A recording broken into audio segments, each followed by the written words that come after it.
Hello, everyone. This is Mr. Informal bringing you the latest and greatest Mr. Informal podcast. I hope you are doing well today. I hope you are healthy and I hope you are enjoying life. This is podcast number 200. Yes, 200. Are we going to do a celebration? Not really. Just because, I'm just glad that it's 200, keeping it consistent, making sure there are more topics to talk about every week or so. And so this is podcast 200. So I just want to make sure you do not forget to have me on Instagram, MisterInformal, and then check out my website. Got some great stuff in there. MrInformal.com, MrInformal.com. So, what do we have for this podcast number 200? Well, number one, sustainability. Brands are, right now I'm not sure if they're talking about sustainability. Number two, Twitter deal. You all know what it is out there. Number three, Athleta is going to open outlet stores. Last but not least, Under Armour is still in trouble. So, those are the four topics for this Mr. Informal podcast number 200. And so, let's go ahead and start the podcast. Topic number one is talking about sustainability. Now, as you know, we still having problems with the port. A lot of stuff are being shipped by air. Also, there's shortages of supplies. There could be talks of recession. There are talks of, trying to end the war in Europe, but nothing's really happening. There are also inflation happening. Stock market is down. So a lot of things are going on right now. And so what are the brands doing right now with sustainability? Honestly, they're doing really nothing. They're not talking about sustainability, because if they were talking about sustainability, they would not be shipping by air. Shipping by air is very costly. Not only that, gas prices has gone up. And so, as you can tell, that's actually burning more fuel up in the air, up in the atmosphere, not just during the boats. And also a lot of stuff are being shipped, and logistics is also busy. Not only that, a lot of people are still buying from online, even though it wasn't as high as a few years ago. But still, people are still buying online, so you're wasting a lot of paper, a lot of cartons or boxes or cardboards, however you want to call it. And also, more people are traveling, and as you can tell, people are buying new clothes, whether they gain weight or they lose weight or they just want some new clothes. And so, honestly, sustainability is the last thing that people are thinking about. Now, don't get me wrong, there are still brands out there who still want to be sustainable, whether it be reducing their carbon emission, reducing their packaging, reducing the materials such as water, chemicals. But at the same time, if you want colors, you will waste a lot of water. And also recycling stuff, whether it be the clothes or reusing stuff, reselling stuff, however you want to call it. But again, a lot of brands these days are not really speaking about sustainability, even if they are. Let's just assume that they are. At what point right now is sustainability their number one priority? No, it is not number one. Is it number two? No, it is not number three. Number two. Is it number three? I don't think so. I would put it number 4 or 5. Number one is getting goods in stock. Number two, making sure the profitability is up there. Number 3, it could be, hey, do we have enough manpower? Do we have people? Can we hire? Do we have enough customer service? It's really, they're not even really thinking about that stuff. And so this is exactly what I mean by sustainability is not their top priority. And Look at all across the brands, whether it be fashion, tech, or even just your local community. Are we still really recycling stuff? Is that really our top priority? I just went to Zara and bought some few shirts. And they told me, do you want a bag for 10 cents? I'm like, hell no. Look, Zara can charge me all the bags for 10 cents all they want. But is that really reducing the amount of paper out there in the world? Because from what I see, Zara has a lot of packaging, whether it be the hang tags, whether it be that long care label inside your garment, inside your shirts, that tells you how to wash it. That's a pretty long one because of this multiple translation stuff. So again, I don't know if brands are really putting sustainability up there. And if they are, I think they are just doing it for the marketing. Topic number 2 is a big one. The Twitter deal is over with Twitter and Elon Musk. The $44 billion deal is over. And so the next action is that Twitter allegedly is assembling a team of lawyers to combat Elon Musk regarding the fallout of the deal. And Elon Musk is doing the same thing.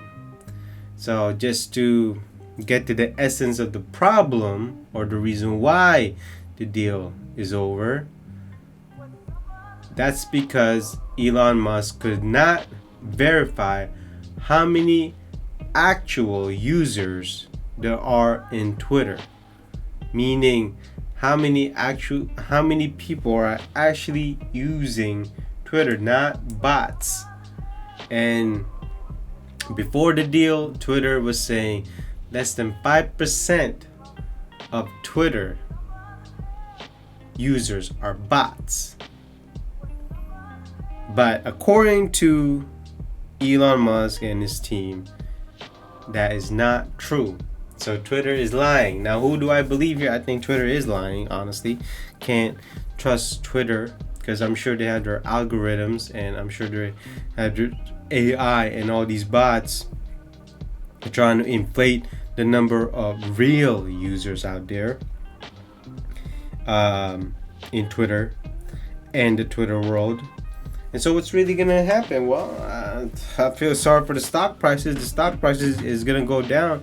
That's for sure, making Twitter even cheaper. Number 2 is that I already told you Twitter is going to fight this out to make sure that Elon feels the pain. And certainly Elon will countersue. He's probably going to say Twitter is lying. Probably they are lying about its user count, actual user count. And us the users or the viewers or the audience is just going to watch this whole thing play out. Like I said, I prefer seeing Twitter be run by Elon Musk than its current CEO, who must not be named, because I really don't like him. I don't even know how he's able to control Twitter. And Jack Dorsey can F himself, because again, that dude is a hypocrite. That dude is just all I can say, he's not human. The amount of privacy violation he committed while he was the CEO of Twitter is just awful, very awful. And so this is gonna be a big thing come Monday, or come tomorrow, I guess, Monday, or wherever you are in the world. Could be Sunday, Saturday, when you're listening to this.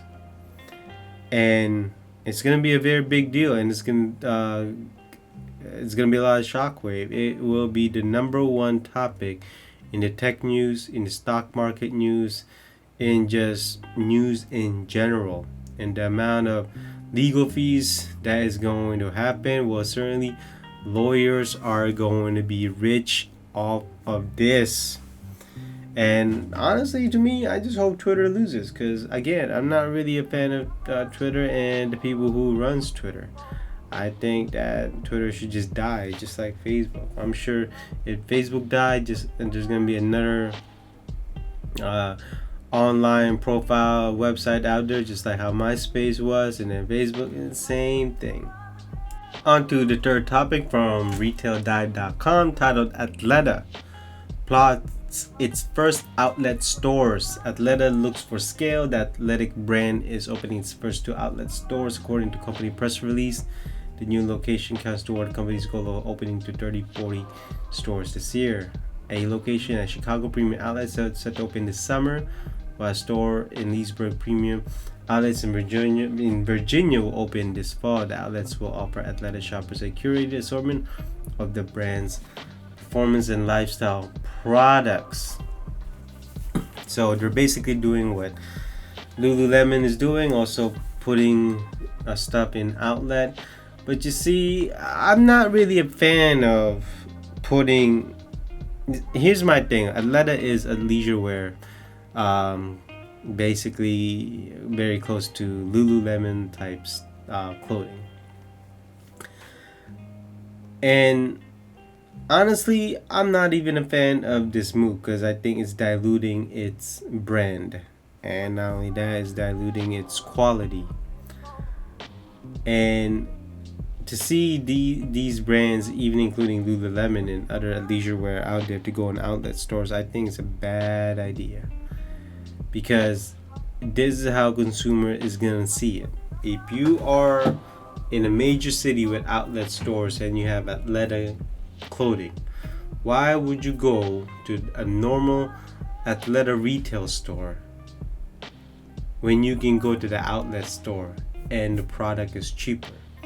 The quality is not the same, that's for sure, but again, the price is cheaper. So certainly people would gravitate towards the cheaper item if it performs the same as the items in the retail store. It's something I do not understand. Now, this is what Levi's does, is that Levi's uses lower quality fabrics. Then they sell it to outlet stores. People think, oh, it's the same thing as a retail store. Nope. Now, don't get me wrong, there are items in the outlet store that is from the retail store, or that is the same as the retail store. It probably was not selling at the retail store, and so they are selling at the outlet store. And Levi's would basically just change the fabric and, hey, here you go, call it the way it is. But the thing is, people gravitate towards the Levi's outlet than its store. Like, people would say, why would I want to go to a Levi's retail store when I can just go to the outlet store? So it doesn't really make sense.